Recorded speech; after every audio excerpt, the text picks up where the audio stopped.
Hello les gars, aujourd'hui on va faire une vidéo spéciale 2000 abonnés dans ma voiture, là dans le super studio. Là ça y est, c'est la deuxième fois que j'enregistre une vidéo dans la voiture, mais comment dire qu'on y est bien, le bruit est bien réduit, pour les vidéos c'est parfait, on a une luminosité qui est pas trop mal. Donc aujourd'hui je vais répondre à vos questions, on va faire tout simplement une FAQ, ni plus ni moins, comme on a l'habitude de les faire. Je tiens toutes les questions du club Mésange sur Facebook, qui est le club bienveillant qui nous permet de discuter entre nous dans la commu. Donc voilà, c'est la raison pour laquelle je désactive les commentaires, c'est pour n'avoir que les vrais et les gens qui sont bienveillants surtout. Donc voilà. Et donc si vous vous demandez où on peut me poser des questions, je sais justement, bah voilà, je réponds à cette question immédiatement, c'est sur le club Facebook. Voilà. Donc je vais pas m'éterniser, on va tout de suite commencer avec les questions et puis j'espère que je pourrai y répondre correctement. Encore une fois, s'il y a des gens auxquels je ne réponds pas, s'il vous plaît les gars, ne le prenez pas mal, je peux pas répondre à tout le monde, c'est impossible. En plus, généralement, je suis bavarde et je m'éternise sur vos questions qui sont en plus super intéressantes. Vous m'avez gâté ce coup-ci, les gars. Vous posez tellement de questions, mais passionnantes, qui mériteraient des sujets entiers de vidéos. D'ailleurs, je pourrais refaire ça à un moment où vous aviez décidé les sujets de mes vidéos. On pourrait refaire ça, les gars, parce que vous êtes forts. Hein. Voilà. Donc, je vais commencer par une première question de l'aspirateur roteux. Voilà, ce sont vos pseudos, les gars. Donc c'est bien les gars, vous êtes créatifs et ça me plaît. Alors, mes questions sont: penses-tu travailler à plein temps plus tard? L'as-tu déjà fait et as-tu réussi à tenir le coup? Dans quel domaine voudrais-tu travailler? Et penses-tu bénéficier de l'AAH, donc pour les personnes handicapées, les aides, etc., etc. Alors, je vais commencer par l'AAH parce que j'ai pas envie d'oublier. Moi je m'en fous personnellement. Moi j'essaye un maximum, alors pour ceux qui savent pas, je suis autiste Asperger, hein, je le précise. Hein. Moi franchement je m'en fous pas mal, les aides, les trucs comme ça, les aménagements. J'essaye un maximum de vivre comme une personne standard. Voilà, parce que bon voilà, si vraiment la vie me posait des problèmes, j'ai l'impression que là depuis 2-3 ans j'arrive assez bien à m'adapter à tout ce qui se passe autour de moi, à la vie en général, etc. Et du coup j'essaye un maximum de voilà, vivre comme si j'avais pas de handicap en fait quelque part, sans le nier non plus. Et du coup je me pose pas cette question là et voilà, je pense que c'est aussi une manière de dire ça peut aussi très bien se passer, on peut être autiste Asperger et très bien le vivre. Moi j'estime que c'est mon cas. Je m'estime très très chanceuse et pour l'instant je ressens pas le besoin d'avoir des aides ou bref un accompagnement ou je ne sais quoi d'autre. Travailler à plein temps, c'est déjà un peu ce que je fais, dans le sens où je fais beaucoup de choses. Je fais mes études de chant, je fais un petit job pour financer mes études et puis je travaille sur cette chaîne YouTube. Vous voyez bien le rythme que j'ai de vidéos, c'est une vidéo par jour du lundi au vendredi, c'est énormément de travail, donc je travaille tout le temps. Hein. Je n'aime pas prendre des journées off parce que j'ai trop de passion pour pouvoir me prendre des journées off. Je suis toujours en train de travailler sur quelque chose, donc oui je travaille déjà à plein temps d'une certaine manière. Et franchement je le vis très bien. À l'école j'étais à plein temps aussi, je l'ai toujours très bien vécu. Donc voilà. Et dans quel domaine voudrais-tu travailler? Alors ça c'est une question que vous me posez énormément les gars. Vous me le demandez à chaque FAQ, j'ai toujours quelqu'un qui me demande ça. Je vais y répondre une bonne fois pour toutes, comme ça c'est très clair. Moi je me pose pas cette question dans la vie. Quand on me demande tu veux faire quoi plus tard, je leur dis mais je sais pas les gars, en fait je sais pas. Et c'est pas un je sais pas dans le type du genre je suis perdue, je sais pas quoi faire de ma vie, etc. C'est pas ça du tout. C'est juste qu'en fait la vie peut tellement m'emmener à des endroits imprévisibles, peut tellement m'offrir des surprises que j'aurais jamais attendues, que je préfère ne rien prévoir du tout et voir ce que la vie m'offre. C'est-à-dire que aujourd'hui j'ai envie de faire quoi de ma vie? J'ai envie de faire travailler sur cette chaîne YouTube, j'ai envie de me mettre à fond dans mes études de chant, j'ai envie de m'éclater à mon petit job, ça me convient très bien pour le moment, voilà. Et puis voilà, peut-être qu'un jour je deviendrai chanteuse professionnelle, peut-être qu'un jour je deviendrai prof de chant, peut-être qu'un jour je deviendrai dessinatrice, peut-être qu'un jour je deviendrai youtubeuse à plein temps, j'en sais rien. En fait j'en sais rien et j'ai pas envie de savoir, j'ai juste envie que la vie me réserve des surprises. Et de toute façon à partir du moment où je m'investis dans mes études, dans ma chaîne YouTube ou bref dans toutes les activités desquelles je pourrais vivre, franchement je me fais pas de soucis, j'arrive, voilà, ça se passera très bien, voilà. La fille optimiste. Mais voilà, je me pose pas cette question de qu'est-ce que je vais faire plus tard, désolée pour la moto, voilà. Ok, question suivante de Laurie. Moi je voulais savoir si tu avais un casque, si oui de quelle marque il est Et quelle est ta race de chien préférée? Bon, pour les casques, il y a une vidéo, je sais pas si elle est déjà sortie au moment où je sors cette vidéo, mais il y a une vidéo entière. Quelle est ta race de chien préférée? Alors, faut savoir que Laurie est une fan de chiens, ok? Comme moi, je suis également une fan de chiens. Laurie, faut que je te dise la vérité, je sais pas. Je pourrais pas choisir une race là comme ça, c'est impossible. J'aime tous les chiens. En fait, avec mon copain, on partage cette passion des chiens, et à un moment, mon copain, il a illustré ce que je pensais vraiment. Il m'a dit, franchement, il n'y a aucune race que j'aime pas. J'aime tous les chiens. Bon allez, si vraiment je devais choisir une race un peu coup de cœur comme ça, j'aime bien les bergers blancs suisses. Ils sont grands, ils sont beaux, ils sont majestueux, je les aime beaucoup. Voilà, les bergers blancs suisses. Si, voilà, c'était vraiment parce que voilà, délire chien et tout, mais j'aime toutes les races pour de vrai. Ensuite, Kevin me demande comment tu gères la fatigue au quotidien. Qu'est-ce qui t'aide le plus pour garder ton énergie et pour récupérer? Ton chien, ta couverture lestée, ton casque anti-bruit, tes relations, la solitude, tu as une alimentation saine, etc., etc. Merci beaucoup pour ta question, super intéressant. Alors, comment est-ce que je gère ma fatigue au quotidien? Alors en fait, moi, vraiment le truc que j'ai fait dernièrement, parce que j'ai eu des vrais problèmes de fatigue. Alors déjà, je me suis rendu compte que j'avais une carence en fer. Donc déjà, pour la fatigue, c'est déjà un problème. Donc déjà, je me fais une supplémentation en fer pour être sûre de toujours avoir assez de fer, parce que le fer, c'est vraiment voilà, ce qui gère le fait que l'oxygène soit bien dispersé dans le sang, etc. J'ai fait une prise de sang pour le savoir, donc ça, je tiens à le préciser. Hein, j'ai pas fait ça comme ça au hasard, mais j'avais une carence en fer. Donc je me supplémente en fer, donc déjà ça m'aide. Sinon, pour gérer ma fatigue, j'ai changé complètement mon mode de vie de manière à ce que mon énergie soit mieux répartie. Et en fait, ce que je fais, c'est que je me lève plus tôt et je me couche plus tôt. Parce qu'avant, ce que j'avais tendance à faire, c'était de m'éterniser dans mon lit, de me lever à 10 h et de me coucher à minuit, 1 h du mat. Et en fait, c'est pas du tout un rythme qui me convient, parce que moi, je suis productive le matin, et si je me bouffe toute la matinée en dormant, forcément, je me retrouve à travailler le soir, et le soir, je suis crevée et ça marche pas. Donc, ça m'a changé littéralement la vie de décider de changer de rythme et de me dire, maintenant, je me lève à 7 h du matin et je me couche à 22 h. Donc voilà, pour chacun son truc différent. Après, voilà, si je suis crevée et que j'ai l'impression que je vais faire un burn-out, que j'en peux plus, etc. Oui, comme tu dis, hop, un petit coup de casque anti-bruit, je me mets dans ma bulle, je suis bien, je me mets devant une série, ou alors je me mets sous ma couverture lestée, alors la couverture chauffante aussi, oh là là, oh mamma mia, surtout l'hiver, c'est génial, ça me permet vraiment de récupérer. Mais ouais, être dans un endroit tranquille, silencieux et peinard en train de regarder une série ou des animés, parfait pour la récupération. Donc voilà. Voilà, merci pour ta question, Kevin, en tout cas super intéressant. Alors, question de Emma, assez intéressante aussi.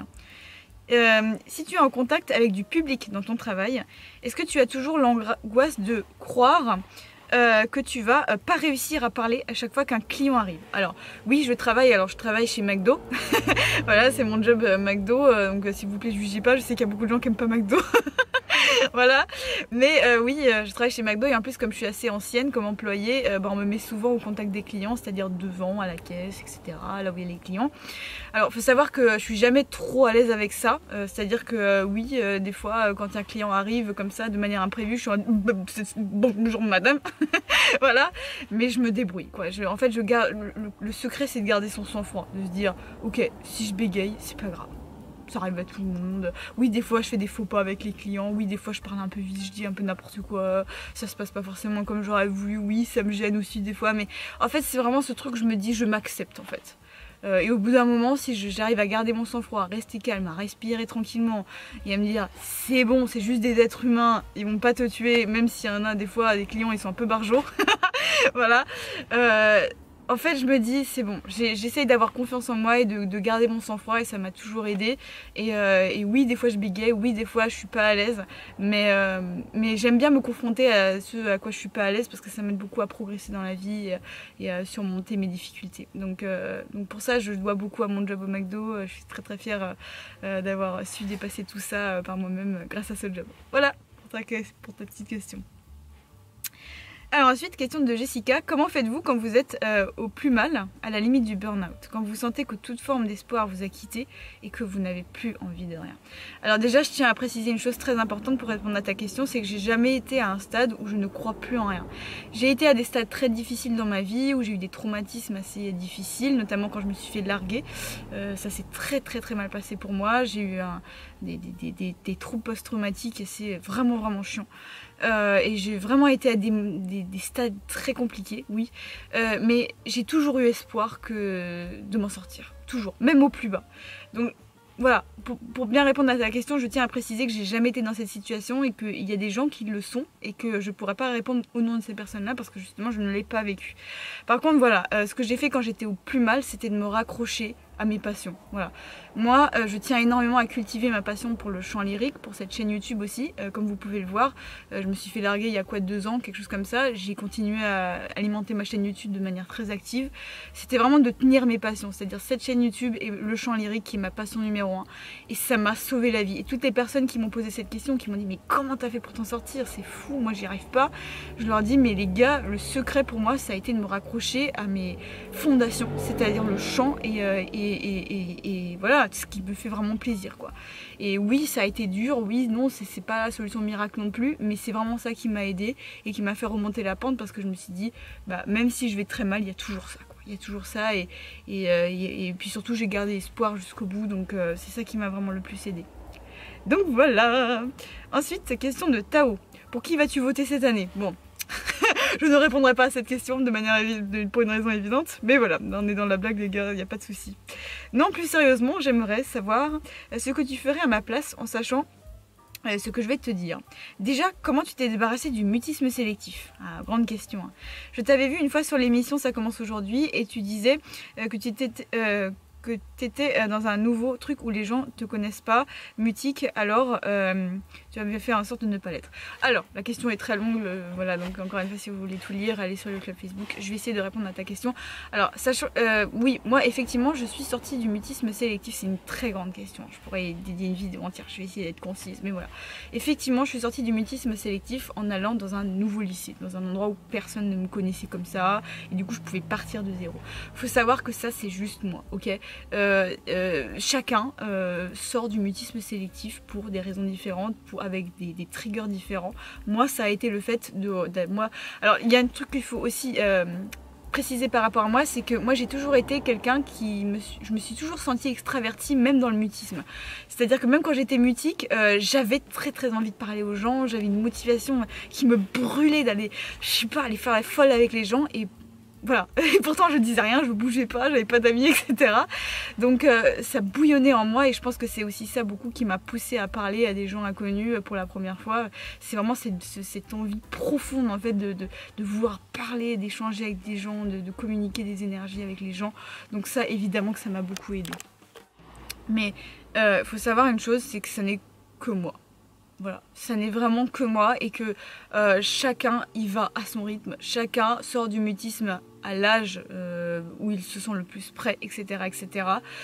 Aujourd'hui, il y a des associations qui existent pour le mutisme sélectif, à mon avis, tu as dû déjà regarder, mais voilà. En tout cas, moi, je peux pas donner de conseils pour toi particulièrement parce que je connais pas ta vie, je sais pas comment toi tu réagis, etc. etc. Mais s'il y a un conseil que je peux donner, et celui-là pour le coup j'y crois énormément, c'est vraiment accepte-toi comme tu es. C'est-à-dire que si ça prend du temps pour toi, bah ça prend du temps pour toi et il n'y a pas de problème avec ça. Et c'est pas la honte d'avoir le mutisme sélectif, c'est juste, voilà, c'est un truc avec lequel tu vis. Prends confiance en toi, c'est pas parce que t'es un humain diminué par rapport à la norme, non, tu as totalement le droit d'exister comme tu es, avec tes difficultés avec toi, tes difficultés à toi, pardon. Donc vraiment, voilà, j'essaye de prendre un peu des pincettes avec ce que je dis, parce qu'on parle quand même d'un trouble qui est super chiant. Pour avoir vécu avec ça toute mon enfance, je pourrais jamais dire à quel point c'est chiant de vivre avec le mutisme sélectif, mais vraiment le conseil numéro 1 que j'ai, et je peux pas t'en donner d'autres malheureusement parce que je suis ni thérapeute ni dans ta situation, mais c'est vraiment accepte-toi comme tu es. Et je pense que le premier pas en fait pour sortir d'un trouble, d'une difficulté, etc., c'est d'abord de se dire que c'est ok d'être comme on est, d'avoir plus de mal que les autres éventuellement, d'être comme ça tout simplement. Et à partir de là, si on s'accepte comme on est, on aura évidemment beaucoup plus de facilité à progresser. Voilà. En tout cas, bon courage à toi. J'espère vraiment que tu vas t'en sortir. La plupart des gens s'en sortent. Tu peux t'en sortir aussi. Il y a des professionnels qui peuvent t'aider au pire. Donc, crois-y. Vraiment jusqu'au bout. Voilà. Pour avoir vécu ça, je peux te dire, je sais à quel point c'est dur. Donc voilà. Ok. Ensuite, on a une question de Rafa. Bonjour mes anges. J'aimerais savoir s'il est possible d'aborder là ou à un autre moment le sujet. Faut-il parler de son handicap en entretien d'embauche et si oui, de quelle façon l'aborder?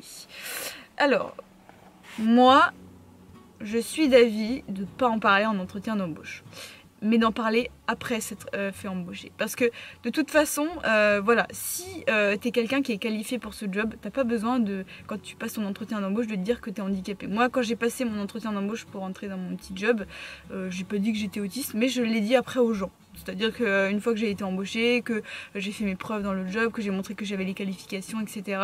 Bah je leur ai dit ah oui au fait je suis autiste. Et bon voilà. Bon, voilà, mais t'es même pas obligé en fait. C'est juste, en fait moi je pars du principe que si il n'y a pas de problème, que ça se passe bien, j'ai pas besoin de préciser que je suis autiste. Juste voilà, si c'est des gens de qui je me sens proche, bon bah pourquoi pas leur raconter. Mais sinon, en fait je ne parle de mon autisme aux gens que si c'est nécessaire. Si à certains moments il y a des choses que je fais qui sont bizarres, mal interprétées, chelou, etc. Je leur dis ne vous inquiétez pas les gars, c'est juste j'ai un handicap, c'est tel handicap, etc. Bon voilà, je suis autiste, bon. Mais sinon je le dis pas forcément. Mais moi je serais, si je devais donner un conseil personnel, mais c'est que moi, non, ne le dis pas à l'entretien d'embauche. Pour donner un exemple qui est connexe, ma mère a récemment dû chercher un emploi et en fait à Pôle emploi on lui a dit ne mettez pas votre âge sur votre CV ou n'indiquez pas votre âge à l'entretien d'embauche. De toute façon si vous avez les qualifications, on s'en fout de votre âge. Le but c'est juste de voir est-ce que vous êtes qualifié pour le job ou pas, c'est tout. On n'a pas besoin de préciser que vous êtes autiste. Donc non, ne le précise pas à l'entretien d'embauche, mais une fois que tu es embauché, voilà, si tu as besoin d'aide, d'aménagement, etc., oui, fais-le après et parle-en dans ce cas. Mais moi je pense que voilà, avec tous les préjugés qu'il y a surtout à l'entretien d'embauche, on est très première impression et tout, vaut mieux ne pas en parler parce que malheureusement aujourd'hui le handicap est encore trop mal vu. Donc c'est triste de dire ça, hein. Mais moi c'est mon avis là-dessus et bon bah voilà, c'est une FAQ donc je donne mon avis. Donc voilà. Allez, on continue les gars. Question de Guillaume, j'ai 2 questions. Depuis ton diagnostic qui a révélé que tu étais aspi, ton rapport aux autres et ton camouflage social a-t-il évolué? Avant ton diagnostic, quel regard avait ton entourage proche sur ta personnalité atypique? Comment te percevait-il? Donc, oh super intéressant comme question. Alors, non, je pense pas que ma vie ait vraiment changé entre avant et après le diagnostic. Tout simplement parce que moi j'ai toujours tenu à être moi-même, quoi qu'il arrive. Même quand j'étais ado, j'étais très affirmer ma personnalité, j'avais besoin de montrer que j'étais différente, que j'avais une personnalité, que j'étais moi-même, etc., etc. J'avais vraiment besoin de ça. Donc non, ça n'a pas vraiment changé entre avant et après. Par contre, effectivement, mon entourage m'a toujours trouvé spéciale, etc. Il y a 2-3 personnes en particulier qui me trouvaient particulièrement spéciale et c'est eux qui m'ont après dirigé vers le diagnostic d'autisme. Mais voilà, en fait je passais pour la barjo sympathique et comment dire, ouais, barjo sympathique, mais c'était affectueux quoi de la part de mon entourage. J'ai jamais eu un entourage qui vraiment bon évidemment j'ai toujours eu des gens qui se foutaient de ma gueule, bon évidemment comme tout le monde tu vois, mais bon, je passais pour la barjo attachante de mon entourage quoi, et c'est toujours le cas aujourd'hui. Donc voilà, donc non, il n'y a pas vraiment eu d'évolution, mais je sais que pour certaines personnes c'est vraiment, le diagnostic c'est un moment de vraiment où on se permet de s'affirmer, de se dire ok j'ai le droit d'être comme ça, et bah go être à fond moi-même. Donc voilà pour mon petit témoignage personnel. Ensuite, question de Lucie. De quelle vidéo ou contenu es-tu le plus fière sur ta chaîne et qu'est-ce que t'apporte au quotidien ta chaîne? Alors en fait, moi si j'ai démarré une chaîne YouTube, c'était pas pour parler d'autisme à la base, c'était vraiment pour satisfaire mon besoin d'être créative. Moi j'ai besoin d'être créative depuis que je suis toute petite. J'écris des histoires, même quand j'étais petite je tournais des films avec la caméra qu'on avait à l'époque qui était toute pourrie là. Donc voilà, j'ai toujours eu ce besoin de créer, d'être créative, de produire des choses, etc. D'avoir mon bébé en termes de création, tout ça. Et pour moi, YouTube c'était parfait parce que bah, voilà, ça me permet d'avoir un public, de partager ça avec plein de gens. Et en fait, si je suis arrivée sur l'autisme, bah, c'est surtout parce que C'est surtout parce que c'est ce dont les gens ont le plus besoin apparemment venant de moi. Voilà, j'ai déjà essayé plein de thèmes, j'ai fait des vidéos sur le stretching, j'ai fait des vidéos sur le dessin, j'ai fait plein de thèmes comme ça, mais c'est avec l'autisme que j'ai eu le plus de succès et que les gens me suivent le plus assidûment, donc je me suis dit allez go, on fait ça là-dedans. Mais voilà, c'est vraiment ça que ça m'apporte, c'est vraiment satisfaire un besoin de créativité d'abord. Et de quel contenu je suis le plus fière? J'ai aucun contenu duquel je suis plus fière qu'un autre. En fait, ce dont je suis fière, c'est d'avoir réussi à faire autant de vidéos, c'est tout. C'est très très difficile d'alimenter une chaîne YouTube, d'avoir des abonnés, de trouver des gens qui me suivent, etc. C'est de ça que je suis fière et pas d'un contenu en particulier. C'est vraiment le boulot dans son ensemble duquel je suis fière, de l'accomplissement, d'avoir 2000 abonnés, etc. etc. C'est vraiment ça où je me dis, ah ouais, j'ai réussi à faire ça, c'est fou, plus qu'un contenu en particulier. Voilà. Parce qu'en plus moi comme je fais pas de montage et tout, je peux pas être fière d'un montage en particulier, donc il n'y a même pas ça, donc voilà. Voilà. Ensuite on a Jody qui nous demande: est-ce que tu penses que tu aurais lancé ta chaîne YouTube si tu n'avais pas un diagnostic officiel d'autisme? Non, j'aurais pas osé. En vrai, j'ai déjà essayé de faire des vidéos sur autre chose que l'autisme, donc voilà. Par exemple le stretching, comme je suis très souple, je me sentais bien légitime. Mais moi j'ai besoin de me sentir légitime quand même pour parler d'un sujet. Et je pense que avant d'avoir mon diagnostic, je me sentais pas légitime et c'est pour ça que j'avais vraiment besoin de le faire, ce diagnostic. Il y a beaucoup de gens qui me demandent pourquoi il faut faire un diagnostic, c'est quoi l'intérêt exact. Moi c'était vraiment pour me sentir légitime et pour être sûre que je racontais pas de la merde, que je me faisais pas des idées sur moi-même, que j'étais pas en train de suivre une mode, que je fantasmais pas sur un trouble ou je sais pas tout ce qui peut exister comme dérive aujourd'hui. Donc oui, j'avais vraiment besoin de ce diagnostic officiel pour me sentir légitime d'en parler tout simplement sur YouTube. Voilà. Ensuite, Nathalie me demande: est-ce que tu as une expérience avec d'autres professionnels de santé? Je pense notamment à des thérapeutes, etc. Oui. Alors, moi, je vais très peu voir de thérapeutes, tout simplement parce que je me sens bien. En général, dans ma vie, j'ai beaucoup de chance. Quand j'étais enfant, on m'a envoyé voir 10 000 psys parce que j'étais mutique, mais comme je parlais pas, ça servait évidemment à rien. J'en ai pas un bon souvenir, donc voilà. Je suis pas du tout en train de dire que les psys c'est de la merde. Je suis la première à vous conseiller d'aller voir des thérapeutes si vous avez besoin. Mais non, je ne vais pas voir de thérapeute, donc voilà, c'est pour répondre à ta question. Et ensuite, dernière question de Litan des montagnes noires. Salut, je sais pas si tu as déjà parlé de ça, mais comment préparer un diagnostic pour qu'il se passe au mieux? Voilà. Alors, franchement, j'ai pas vraiment de conseils à part vas-y et sois toi-même. En fait, quand vous allez vous préparer à aller à un rendez-vous médical, quel qu'il soit, que ce soit pour un diagnostic, que ce soit pour, je sais pas, parce que vous avez mal au genou, n'importe quoi, un rendez-vous médical, souvent on se stresse mais pour rien. Le seul truc qu'on a à faire, c'est d'y aller et d'être soi-même. Donc voilà, on va te poser des questions, tu réponds honnêtement, c'est tout, t'as rien à faire, c'est pas toi qui... T'as pas besoin de réfléchir vraiment, c'est juste on te pose des questions, tu réponds, on te demande de faire un exercice, tu le fais. Oui, ça va être stressant, oui, ça va être fatigant, mais c'est juste un mauvais moment à passer. Et franchement, le seul truc que t'as à faire, c'est d'être toi-même. Donc en fait, rassure-toi par rapport à ça, tu n'as rien à faire de particulier. En fait, ce qui est particulier dans les rendez-vous médicaux, c'est que il n'y a rien à préparer. Par exemple, quand tu prépares un examen pour le permis de conduire ou un examen universitaire, etc., tu dois préparer les fiches, réviser, t'entraîner, etc., etc. Là, pour le coup, tu n'as rien à faire. Tu es vraiment juste avec toi-même, quoi. Donc franchement, descends la pression par rapport à ça. Oui, c'est stressant, c'est normal de stresser, c'est normal d'avoir la pression, voilà, d'avoir peur, de dire oh, ça va être fatigant, etc. Ça va être dur, peut-être je vais pleurer, etc. Peut-être je vais vraiment me mettre en colère.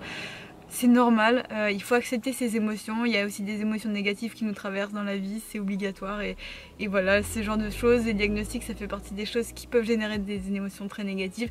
Il faut l'accepter et surtout, il ne faut pas se mettre la pression parce que juste, tu as vraiment, mais seulement besoin d'être toi-même. Et c'est le seul truc que j'ai envie de te dire si tu vas passer ton diagnostic. Voilà.